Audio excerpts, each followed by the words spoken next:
Anies Baswedan karena dia merasa ketokohannya dia populer, dia merasa disukai, elektabilitasnya tinggi, maka yang dibangun framing berikutnya adalah dia membangun seolah-olah dia tersandra.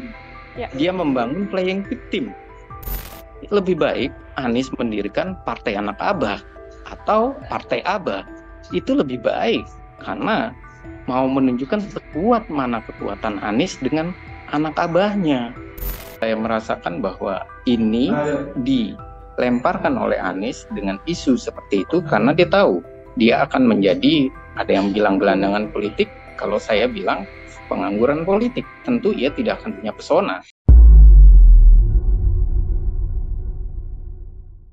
Program Tribun Fokus Tribuners kembali membersamai Anda hari ini bersama dengan saya Nila Yarda. Kita masih mengamati dinamika politik yang terjadi di tanah air jelang Pilkada 2024 dan satu sosok yang kemudian menjadi sorotan adalah nama Anies Baswedan. Anies Baswedan Tribuners saat ini sudah bersikap seusai dirinya tidak maju dalam kontestasi Pilkada. Hanya saja pernyataan Anies Baswedan kemudian mengundang tanda tanya dan memunculkan kontroversi baru. Anies Baswedan menyinggung soal partai politik yang tersandra kekuasaan. Bahkan Anies Baswedan juga menyebut bahwa nantinya ada kemungkinan bahwa dirinya akan membuat partai politik baru. Untuk berdiskusi terkait sikap yang dilakukan oleh Anies Baswedan ini, saya akan membahasnya bersama dengan pengamat politik Citra Institute. Ada Bang Efriza dalam sambungan Zoom. Bang Efriza, selamat siang. Terima kasih banyak sudah bergabung.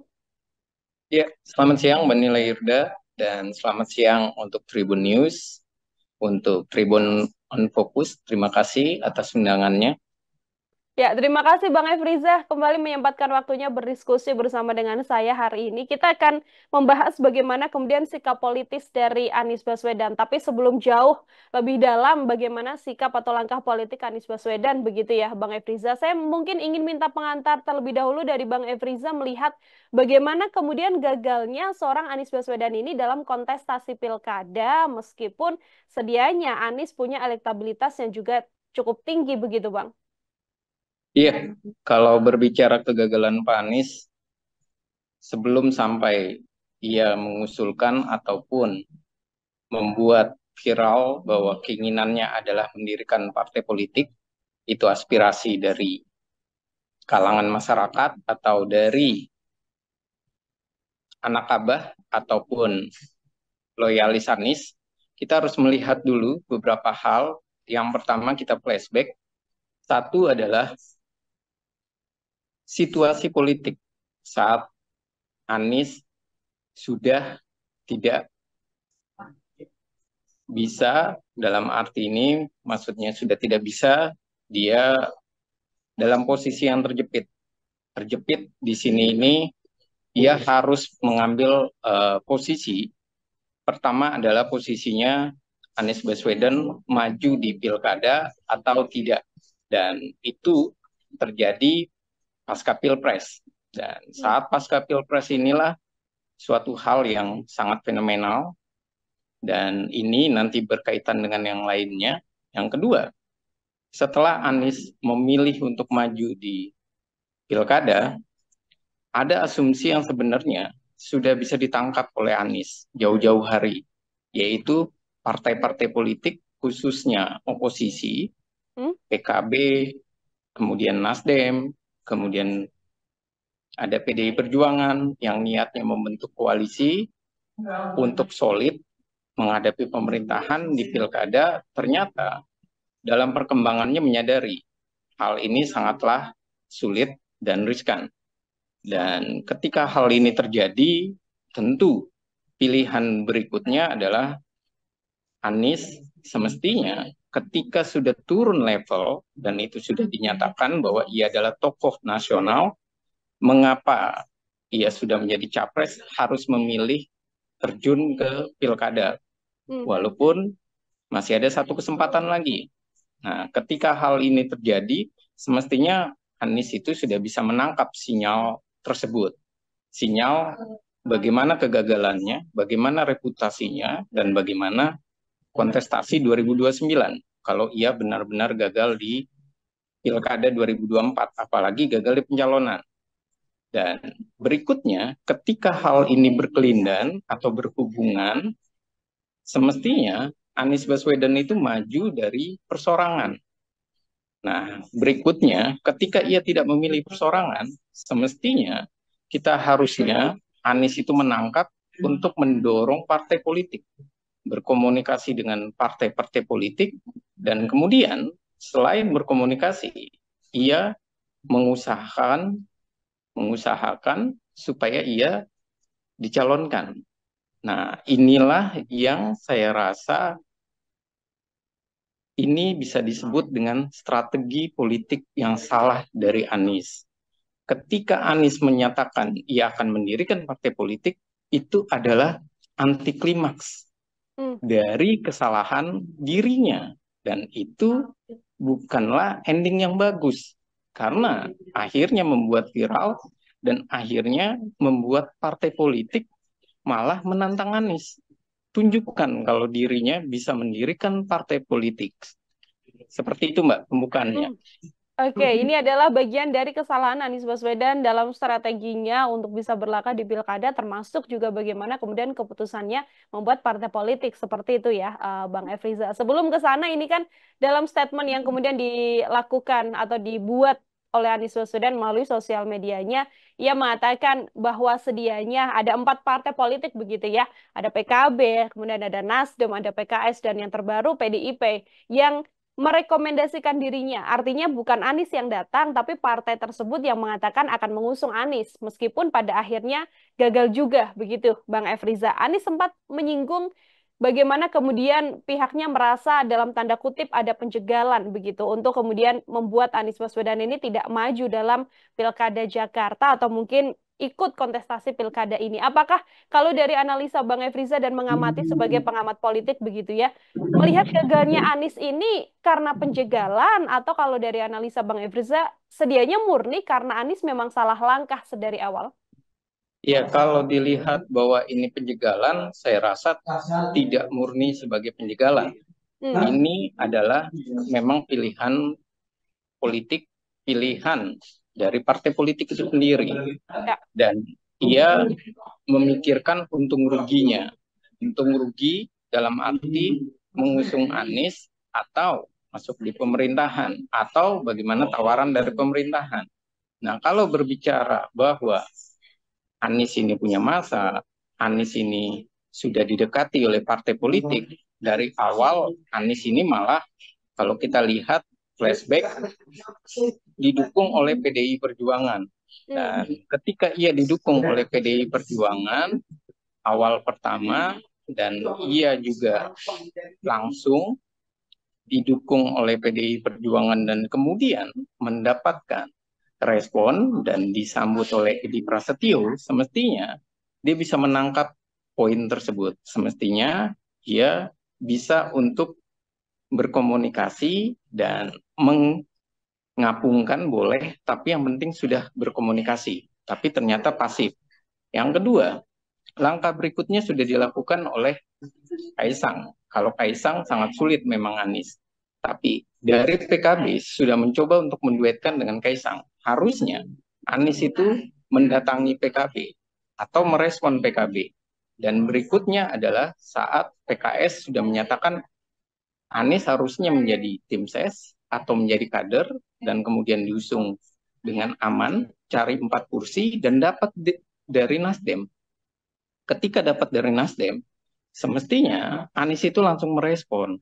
Setidak-tidaknya dia melakukan sebuah pembicaraan koalisi, pembicaraan pembagian kursi, ataupun nanti jabatan-jabatan yang ada di pemerintahan daerah kalau ia terpilih, harusnya berbicara visi misi dan segala macam.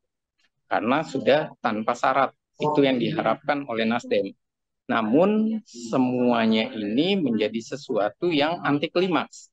Semuanya menjadi sesuatu yang tidak mempunyai posisi bargain yang seimbang atau tawar-menawar yang seimbang. Komunikasinya menjadi komunikasi yang pasif, komunikasi yang sangat datar, dan yang terakhir malah kita bisa melihat PKS kecewa, bahkan dibilang mencari 4 kursi saja tidak sanggup.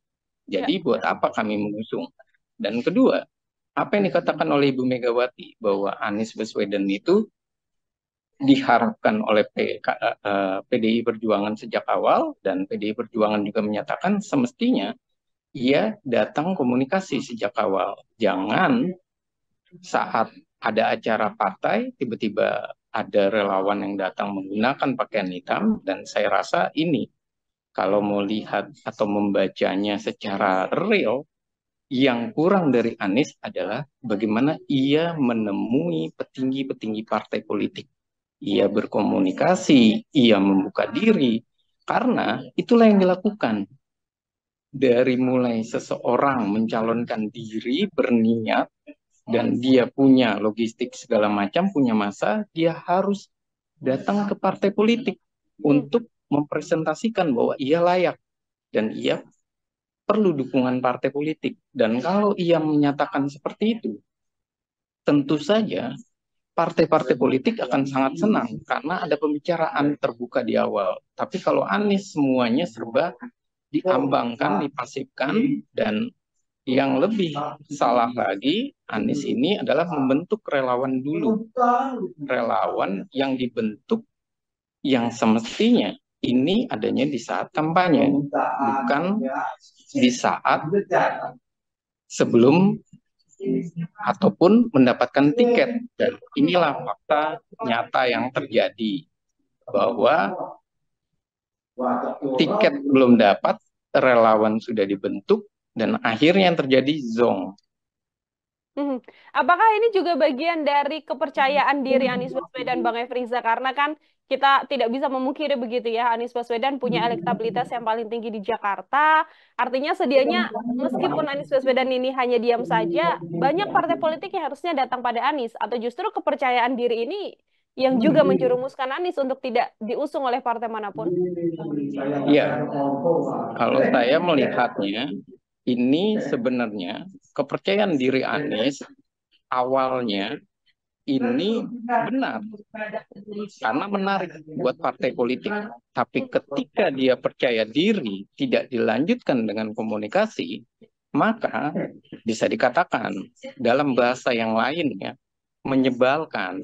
Dan kalau bahasa kasarnya memang tengil gitu loh. Karena apa? Semestinya dia berkomunikasi dengan ketua umum partai politik, bukan dia menyerahkan kepada relawan, dia menyerahkan kepada tim suksesnya atau jubirnya, yang kemudian jubir itu akan berbicara kepada ketua umum partai politik. Dan kalau itu yang terjadi, ya solusinya ataupun apa yang terjadi ketika buntu itu tidak dapat diredakan. Dan kebuntuan inilah yang terjadi, tidak bisa diselesaikan oleh Anies Baswedan. Kebuntuan komunikasi.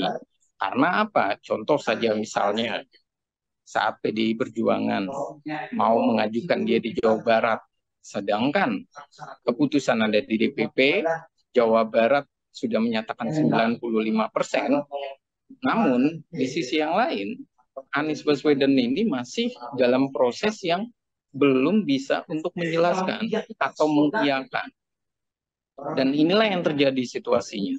Ujung-ujungnya yang terjadi adalah proses itu tidak berjalan dengan baik. Dinamika itu tidak berjalan dengan baik. Dan akhirnya yang terjadi adalah terkesan bahwa disandra oleh penguasa. Padahal tidak akan ada penguasa yang bisa menyandra kalau memang dia sudah milik publik, dia sudah dicintai oleh publik, dan dia memang bisa berkomunikasi. Kenapa itu terjadi? Contoh, saat SBY. SBY itu jelas, saat SBY bermasalah dengan Ibu Mega dan bermasalah dengan PDI Perjuangan maupun dikatakan sebagai jenderal ataupun jenderal taman kanak-kanak misalnya, ataupun dia dipermasalahkan sebagai seorang bintang yang sangat baperan, nyata-nyatanya apa? Ia bisa melewati itu semua. Kenapa ia bisa melewati itu semua? Karena banyak dukungan dari orang-orang, banyak antusias dari orang-orang. Tapi memang saat itu jelas SBY ada partai politik dan ia dalam proses reformasi. Tapi ini yang harusnya Anies tangkap gitu loh, bahwa ia berkomunikasi. Jadi sudah benar ia populer, disukai oleh masyarakat, ia sudah benar bahwa ia sangat direspon oleh partai politik, cuma yang belum adalah komunikasi politiknya. Dan yang berikutnya adalah bagaimana ia membangun hubungannya, itu yang kurang baik. Dan yang berikutnya, yang sangat kurang dari Anies dalam posisi ini adalah bagaimana dia menghasilkan sebuah jalan tengah atau solusi. Misalnya, solusinya adalah dia mempertanyakan, kira-kira partai politik ini kalau seandainya mendukung dia, sementara pemerintah menyandra, apa yang harus dilakukan? Bagaimana posisinya? Pembicaraan-pembicaraan itu semestinya sudah digambarkan dan sudah bisa disampaikan oleh publik. Kalau ini kan tidak. Yang sampai di publik itu cuma satu. Anies itu didorong sebagai calon gubernur, tapi tidak pernah tersampaikan visi misinya apa. Apa yang mau dibawa oleh dia? Apa yang mau diperjuangkan oleh Anies Baswedan untuk masyarakat Jakarta? Dan kemudian pasangannya itu kira-kira siapa yang pantas? Siapa yang layak? Itu semuanya datar. Jadi terkesan dia membangun ketokohan, dia membangun kepopuleran dirinya saja, tapi dia melupakan apa yang mesti ditawarkan untuk masyarakat dan apa yang membuat masyarakat itu tergerak. Akhirnya yang dibangun oleh Anies adalah loyalis saja, fanatiknya saja, tidak menggerakkan masyarakat. Oh, Anies layak loh, oh Anies pantas loh, oh Anies itu benar-benar serius, Anies itu adalah orang yang diharapkan. Dan itulah yang terjadi dengan Pak Jokowi saat itu di 2014. Ketika ia sebelum maju presiden, ia begitu dicibir. Begitu juga saat calon gubernur DKI Jakarta, ia kesusahan. Tapi ia menunjukkan bukan hanya masyarakat meminta, tapi ada yang dilakukannya untuk masyarakat. Apa belusukannya, ide-idenya BPJS misalnya. Bagaimana ia juga populer. Nah, ide ini yang tidak ada di Anies. Yang ditangkap sama Anies adalah saya orang populer, saya fanatiknya ini banyak. Kalau Anies mau kayak begitu, majunya persorangan. Bukan jalur non-partai, tapi mau dipinang oleh partai politik. Yang ada, partai politik salah kalau mengajukan Anies, mengabaikan kader. Jadi kalau menurut kacamata Bang Efriza sendiri, maksud pernyataan Anies Baswedan yang mengatakan enggan masuk ke partai politik begitu ya, karena banyak partai politik yang tersandra oleh kekuasaan. Apakah Bang Efriza juga punya kacamata terkait tersandra kekuasaan ini sesuai dengan Anies Baswedan, atau sebenarnya ada maksud tersendiri sih Bang dari pernyataan yang disampaikan Anies Baswedan ini? Ya, tentu Anies Baswedan karena dia merasa ketokohannya dia populer, dia merasa disukai, elektabilitasnya tinggi, maka yang dibangun framing berikutnya adalah dia membangun seolah-olah dia tersandra. Dia membangun playing victim.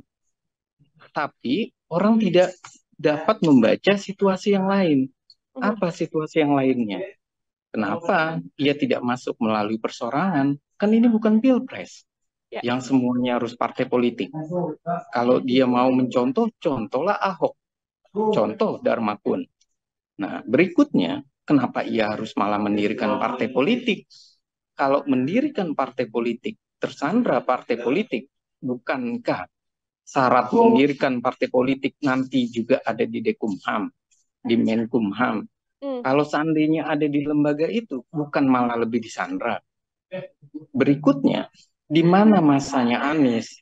Kalau Anies merasa bahwa dia punya masa, dia punya popularitas, dia besar, dia semestinya masanya ini sudah jauh-jauh hari diwujudkan, dijelaskan sama dia berapa banyak jumlahnya dan bisa direpresentasikan dalam bentuk persorangan. Dan berikutnya, masa Anies ini masih beririsan dengan PKS dan kader-kader partai lain yang simpatik. Contoh, dari Partai Masyumi yang gagal, Masyumi Reborn, atau Partai Umat yang kecewa, atau Partai PBB misalnya, yang representasinya tidak terwakili, ataupun partai-partai lain yang ada di sana, partai buruh misalnya. Tapi ketika Anies mendirikan partai politik akan semakin sulit. Kenapa? Nyata-nyatanya partai politik di Indonesia itu bisa didirikan mudah, tapi untuk lolos menjadi peserta pemilu itu sulit. Andai pun dia bisa lolos menjadi peserta pemilu, kesulitan berikutnya adalah bagaimana ia mendapatkan kursi. Dan tidak akan sangat mudah dengan menyatakan tersandra partai politik, kemudian rekan-rekan partai politik akan tenang gitu dengan hadirnya Anies. Belum tentu. Malah mereka berharap Anies ini gagal. Dan sisi yang lain, kalau mendirikan partai politik, banyak sekali dana yang harus diturunkan atau yang harus disiapkan. Yang pertama adalah pembentukan provinsi di 38 provinsi, kemudian 75% kabupaten kota, kemudian 50% di tingkat bawahnya. Nah, artinya ini menunjukkan bahwa Anies ini akan semakin sulit membangun itu, dan kalau mau mengikuti gayanya Nasdem dari ormas dulu sampai pendirian partai politik berikutnya adalah apakah ketokohan Anies sudah sepopuler itu? Jangan-jangan Anies tokohannya mirip seperti Din Samsudin atau mirip seperti Ria Mizat, Ria Kudu yang waktu itu besar, atau Rizal Ramli almarhum yang merasa besar tapi nyata-nyatanya tidak begitu besar dan sangat sulit mendirikan partai politik. Dan kecenderungan umumnya adalah orang-orang yang berhasil mendirikan partai politik, yang berhasil mendapatkan kursi, itu adalah orang-orang yang pernah mengenyam di Golkar. Contoh Prabowo Subianto, kemudian Nasdem, Surya Paloh. Nah, Nasdem itu adalah contohnya bagaimana mendirikan partai politik dari ormas. Tapi lihat bagaimana susahnya Heritanu berjalan partainya. Hidup segen mati tidak mau. Begitu juga bagaimana soal PSI yang akhirnya malah diambil oleh anaknya Pak Presiden. Yang kemudian bagaimana dengan keinginan ataupun partai-partai politik yang sudah ada di kita, yang kesusahan mereka semua. Dan ini adalah fakta yang harus dipelajari. Jangan sampai keinginan itu besar, akhirnya ujung-ujungnya cuma sampai pada verifikasi. Seperti Partai Idaman, verifikasi di Kumham, akhirnya comot legalitas dari partai politik di Indonesia yang sudah lolos. Ada 75 dicomot, dan kemudian verifikasi faktual gagal. Dan inilah yang terjadi. Begitu juga dengan Partai Idaman, partainya ataupun Partai Pelita misalnya. Dan ini adalah contoh-contoh yang sudah ada gitu loh. Dan ini harus menjadi contoh yang harus dipelajari dan dipahami oleh Pak Anies. Jangan sampai Anies ini cuma mengikuti keinginan orang-orang atau pembisiknya yang tidak kuat. Dan belum tentu juga Anies yang dekat dengan Pak Yusuf Kalla, didukung oleh Pak Yusuf Kalla di Pilpres, tiba-tiba dia mendirikan partai politik. Pak Yusuf Kalla akan senang, belum tentu, karena Pak Yusuf Kalla punya Golkar. Dan dia tahu akan sangat sulit, dan pendanaannya pun besar. Dan sisi yang lain, jangan sampai koar-koar mendirikan partai politik sampai kayak sekarang. Ada kiris yang beredar, nomor rekening palsu yang beredar. Jangan sampai dimanfaatkan kembali. Dan jangan sampai salah strategi, salah politik, salah taktik. Dan strategi politiknya saja sudah salah. Bilang tersandra, di mana tersandranya? Toh ada calon persorangan. Ini bukan salah karena tersandra oleh penguasa, tapi salah strategi politik. Dan ini juga salah bagaimana membangun relawan. Harusnya relawan di belakang baru dibangun setelah dapat tiket, bukan duluan. Dan Anies ini terjebak pada permainan itu. Lihat Pak Jokowi, Ahok membentuk relawan itu belakangan. Dan ini adalah contoh-contoh yang bisa kita pelajari dan harus kita akui. Kalau mau bentuk partai politik pun jangan menggunakan nama Partai Perubahan Indonesia, karena begitu banyak nama-nama yang sudah muncul. Gelora Indonesia misalnya, Perubahan Indonesia, bagaimana Pelita, tidak ada yang bisa menunjukkan Indonesia berubah. Lebih baik Anies mendirikan Partai Anak Abah atau Partai Abah.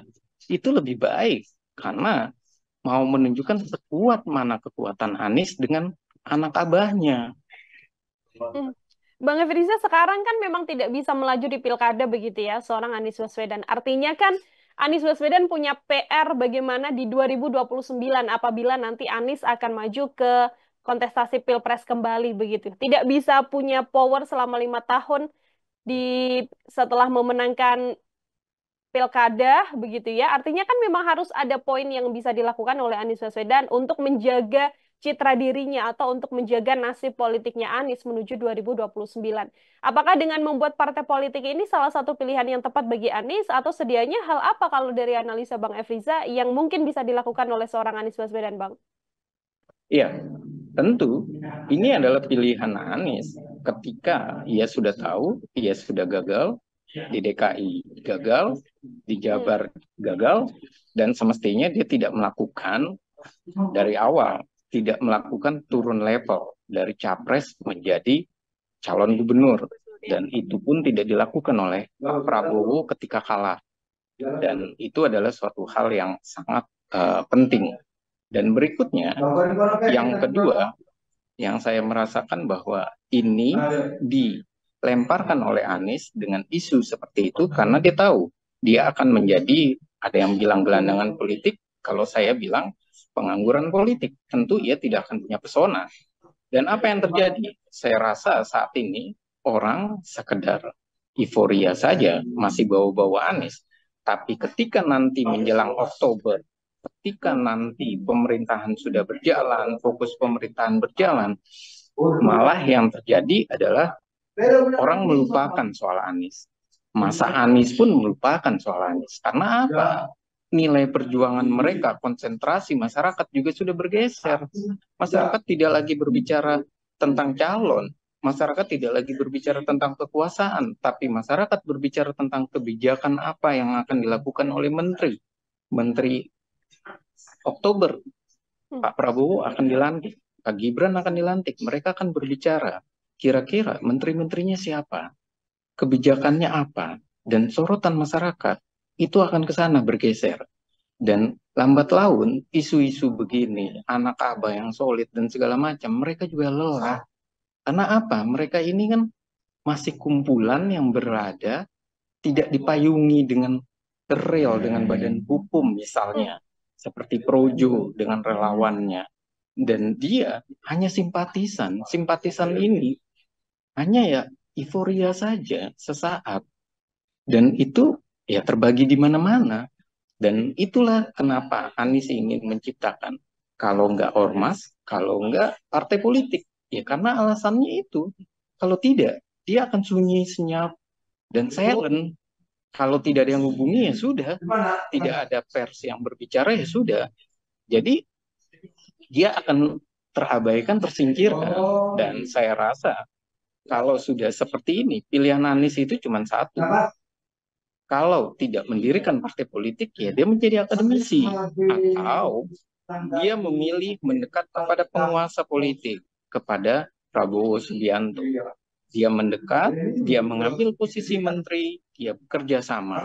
Walaupun non-partai, itu hal biasa, profesional itu hal biasa. Dan itu adalah suatu hal yang saya rasa ini adalah kunci. Dan ini adalah hal yang penting. Bisa bergabung ke pemerintahan Prabowo Gibran mendatang, meskipun kalau di situasi sekarang sepertinya cukup sulit ya, Bang Efriza ya, untuk membuat Anies bisa bergabung ke koalisi. Kalau di Pilkada sendiri, Bang Efriza, apakah kemudian endorse dari seorang Anies Baswedan pada salah satu calon di Pilkada Jakarta akan membuat suara pendukung Anies Baswedan juga bisa berpihak pada calon yang diendorse oleh Anies ini, Bang? Atau lambat laun tidak diendorse oleh Anies Baswedan pun nanti sudah banyak juga pendukung yang akan beralih?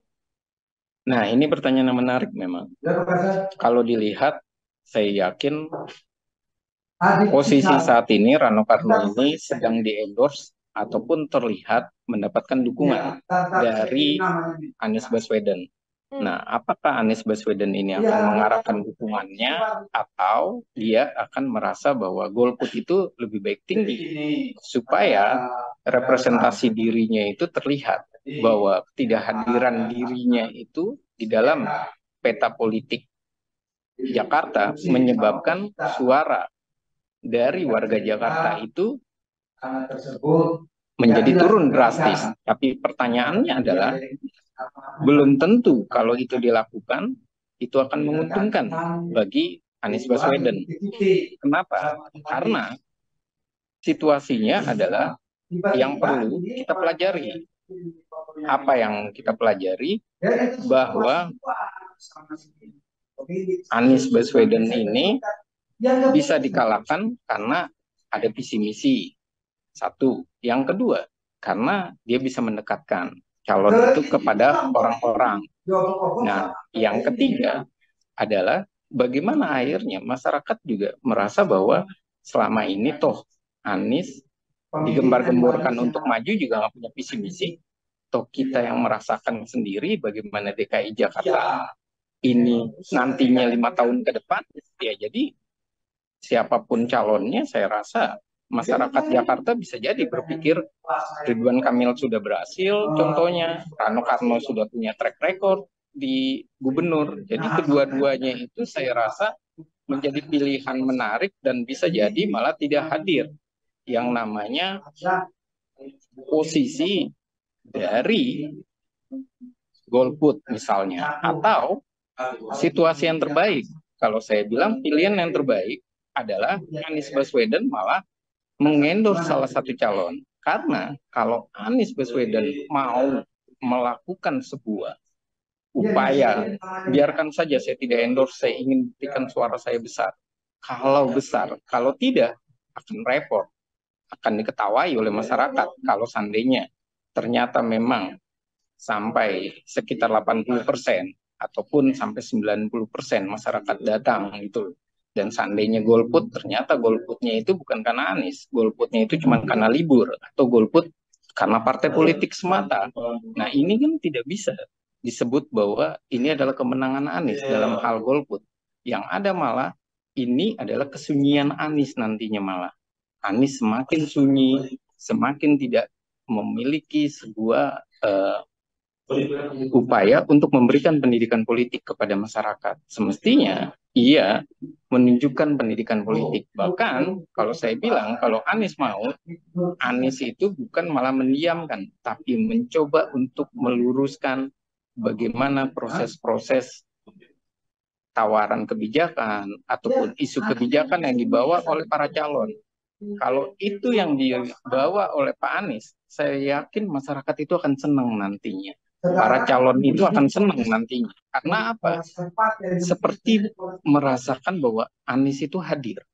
Hadir dalam kompetisi, dan isu itu ada, dan ini menjadi suatu hal yang sangat menarik. Dan inilah contoh-contoh yang saya rasa patut, apalagi ia bekas rektor dan ia seorang pengajar. Dan saya rasa dirinya dia harusnya terpanggil untuk membahas sebuah isu politik dan bukan malah menjadi viral, malah menjadi suatu hal yang menjadi semua orang merasa ingin magnetnya dia saja. Akhirnya khawatirnya magnet itu buruk, citra dia malah jadi buruk. Oke, ada beberapa hal yang kemudian bisa dilakukan oleh Anies Baswedan ya, Bang Efriza ya. Tadi dari catatan yang juga sudah disampaikan oleh Bang Efriza. Terakhir dari saya, Bang Efriza, kalau tidak kemudian masuk ke kabinet Prabowo Gibran mendatang, kalau kemudian tidak mengendorse salah satu calon, atau kalau kemudian Anies Baswedan tidak selalu hadir begitu ya untuk mengamati atau mengomentari visi misi mungkin dari kandidat-kandidat yang ada di Pilkada Jakarta. Apakah sudah barang pasti bahwa nanti Anies Baswedan sudah tamat, tidak bisa berlaga karena sudah tidak punya power di 2029? Atau dari Bang Efriza masih ada upaya lain yang bisa dilakukan oleh Anies Baswedan untuk menjaga konsistensinya di politik, Bang? Ya, kalau hal-hal yang bernilai positif itu tidak begitu dimainkan atau dipedulikan oleh Anies Baswedan, maka situasi yang terjadi adalah nantinya Anies itu hanya berharap ada tsunami politik. Tsunami politik dalam arti tanda kutip ya, bahwa ada situasi politik yang bermasalah di kabinet. Ada situasi politik yang puncak. Ada situasi politik, partai-partai politik mulai resah, mulai membicarakan, mulai menyampaikan keluh kesahnya, dan mulai mendudukkan permasalahan-permasalahan itu, dan mulai memfokuskan hal-hal tersebut.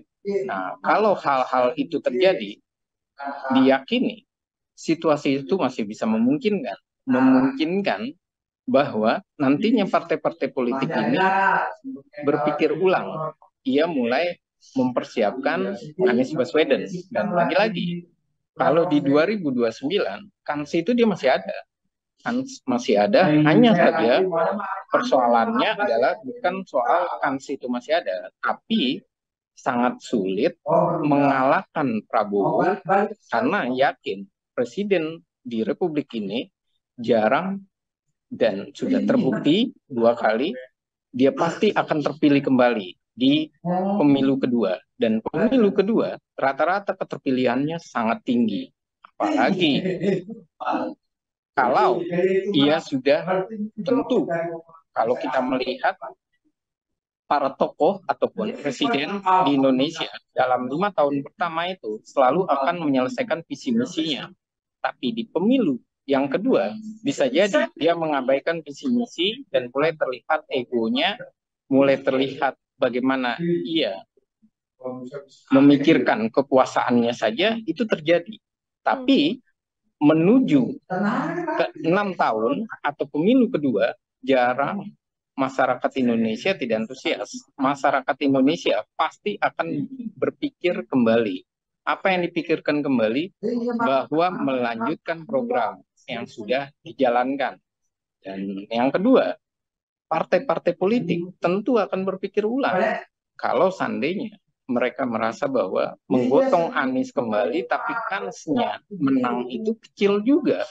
Dan apalagi kalau seandainya sudah ketahuan dan jelas kekalahannya ataupun kegagalannya Anies saat ini ya, kegagalan tepatnya bahasa yang pas untuk menjelaskan dia tidak bisa mencalonkan di DKI Jakarta itu karena jelas kegagalan ini berhubungan dengan situasi perpolitikan, dan ini juga nantinya akan berkelindan dengan orang-orang yang senang karena Anies itu gagal.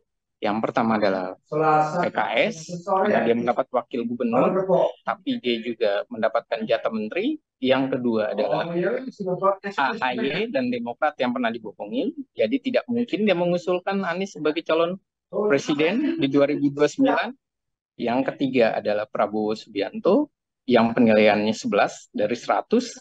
Yang berikutnya adalah fans Ahok, sementara kalau Prabowo jelas bahwa Prabowo yang pernah mengusung Anies, Prabowo pula yang diajak Anies dan sampai dia mengeluarkan kalimat indah semua etik. Dan yang berikutnya adalah Ahok, bagaimana ia Leo Lida, ia sampai kalah dengan isu identitas. Dan yang terakhir adalah dari Pak Jokowi, bagaimana fansnya Pak Jokowi itu sangat kesal, bagaimana ia selalu disalahkan. Dan tentu yang selain Pak Jokowi, juga irisannya adalah PDI Perjuangan yang pernah dikalahkan di dalam kontestasi di Pilkada 2017.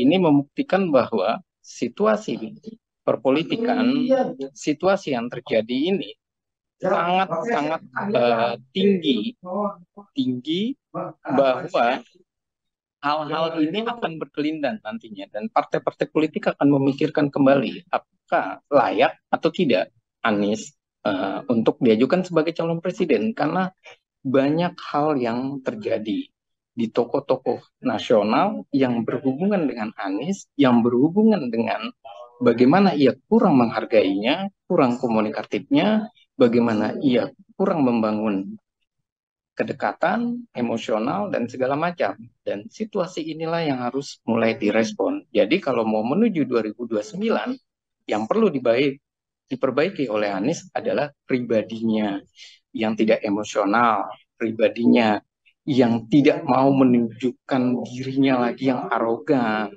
kepedean, ataupun merasa dia besar. Dia harus mulai menghormati ketua umum partai. Dia harus mulai berbicara, berkompromi, berdiskusi. Dan yang ketiga adalah strategi politiknya yang harus semakin dimatangkan. Mana yang harus didulukan, mana yang harus nanti dibelakangkan. Dan yang keempat adalah tentu Anies ini harus berpikir ulang bagaimana membangun hubungan dengan banyaknya tokoh nasional, banyaknya orang-orang yang menyukai dirinya. Jadi bukan hanya rakyat yang harus menyukai dirinya, tapi tokoh nasional, para elit politik, para pengurus partai, kemudian para pengusaha, supaya mereka nanti hadir membantu logistik, membantu pemenangan Anies, dan membantu strategi politik Anies. Kalau cuman berbasis relawan, Anies itu akhirnya menjadi kayak sekarang. Strategi politiknya, strategi politik yang penuh dengan emosi. Strategi politik, saya katakan, itu bisa terjadi dia maju di DKI Jakarta kalau partai politik di Indonesia itu sakit dan dimusuhi oleh masyarakat. Tapi partai politik di Indonesia saat ini adalah partai politik walaupun pragmatis, dia punya kader. Dan masih banyak kader-kader yang terbaik. Dan mereka masih mengajukan kader-kader yang terbaik. Ridwan Kamil, Rano, Pramono. Dan ini membuktikan bahwa framingnya ataupun narasinya itu salah sejak awal. Dan semestinya dia maju persorangan. Dan semestinya dia semakin mendekat kepada situasi politik dan hadir terus-menerus sehingga dia digelorakan seperti waktu Pak SBY. Jangan membangun playing victim saat ini bahwa ia sebagai korban. Ia bukan SBY.